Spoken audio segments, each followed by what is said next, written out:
बहुत समय पहले उत्तर भारत के एक छोटे से गांव में एक विशाल पीपल का पेड़ खड़ा था। ये पेड़ गांव के बीचों बीच नहीं बल्कि गांव से थोड़ी दूरी पर पुराने तालाब के किनारे पर था।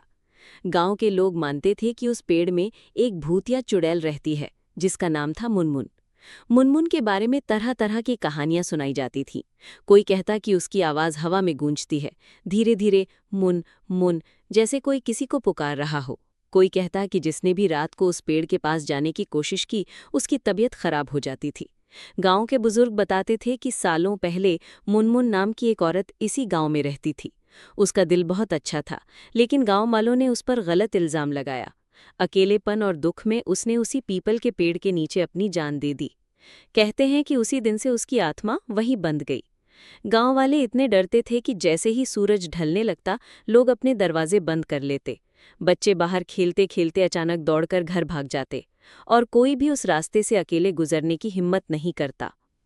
लेकिन हर डर के बीच हमेशा कोई ना कोई होता है जो सच्चाई जानना चाहता है। गांव में एक लड़का था, अजय। वो बाकी बच्चों से अलग था।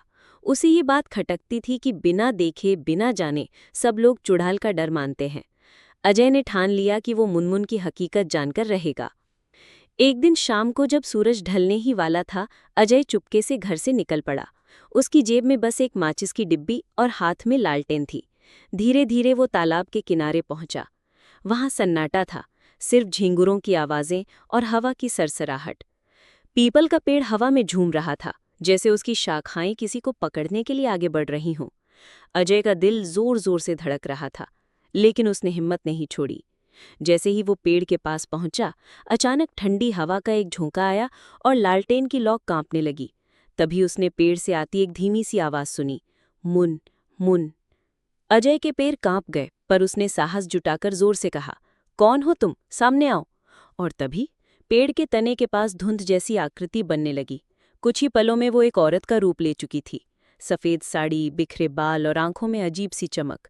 वही थी मुनमुन चुड़ैल। लेकिन अजय ने गौर किया कि उसकी आंखों में गुस्से से ज्यादा दुख था। उसने डरकर भागने के बजाय धीरे से पूछा, तुम गांव वालों को क्यों डराती हो? मुनमुन की आवाज गूंजी, मैं किसी को डराना नहीं चाहती, मैं बस भूली नहीं हूं। सालों पहले मुझे इस गांव ने धोखा दिया था। मैं चाहती हूं कि कोई मेरी कहानी सुने, मेरा सच जाने। अजय ने पूरा ध्यान से उसकी बातें सुनी। मुनमुन ने बताया कि गांव वालों ने उस पर चोरी और जादू टोना करने का झूठा आरोप लगाया था, जबकि असल में वो तो लोगों की मदद करती थी। अपमान और दुख से भरकर उसने अपनी जान दे दी थी और तभी से उसकी आत्मा वहीं भटक रही थी। अजय ने धीरे से कहा, अगर यही बात है तो मैं वादा करता हूं कि गांव वालों को तुम्हारी सच्चाई बताऊंगा। मुनमुन की आंखों से आंसू निकल आए। उसकी आकृति धीरे धीरे फीकी पड़ने लगी। उसने आखिरी बार मुस्कुराकर कहा, धन्यवाद बेटे, अब शायद मुझे मुक्ति मिल सके। अगली सुबह अजय ने पूरे गांव के सामने सारी बात बताई। पहले तो लोग डरे, लेकिन जब उन्होंने देखा कि रात को अजय सही सलामत लौट आया है और उसकी आंखों में डर नहीं बल्कि भरोसा है, तो उन्होंने उसकी बात पर यकीन किया।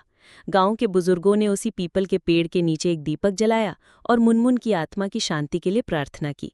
कहते हैं उस दिन के बाद से पेड़ के पास कभी कोई अजीब आवाज नहीं आई। गांव वालों का डर मिट गया और अब वो जगह भूतिया नहीं बल्कि पवित्र मानी जाने लगी।